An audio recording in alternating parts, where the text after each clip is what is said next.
Ka jingya shakmat jong ka jingthmu ban pynbeit yo pod usam hapdeng ka jylla Meghalaya bat Assam menta kralong hadu khnai pupra na ksispa la pentep u Conrad ke sangma bat hakini ki khndiat sngi ki artili ki sarkar jylla ki sai kendu byang haswa ban le yakendu yo Union Home Minister na ka banta ban chim ya karai bakhadu ban weng no ha ka bai dei ba ka jingye jong u pod usam.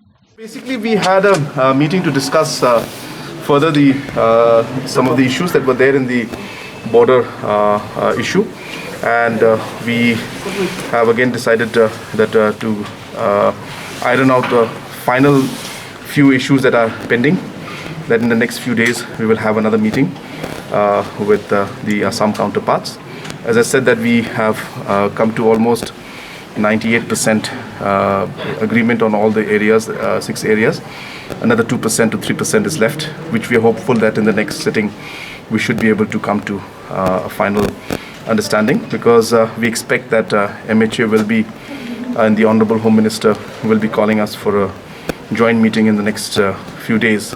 So we would like to close all these areas of differences that are there in the first 6 areas before that meeting is called. So the meeting was convened today so that we could inform the Honorable Cabinet about those developments and areas, and we discuss all those aspects also. So that's the update for today's meeting. So we will be summoned or will be called by the Honorable Home Minister.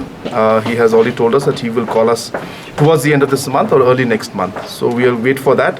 But before that happens, as I said, we would like to come to a conclusion in the small areas of differences that we have. As I said, 2-3% of areas are left. Otherwise, 98% we have come to an understanding.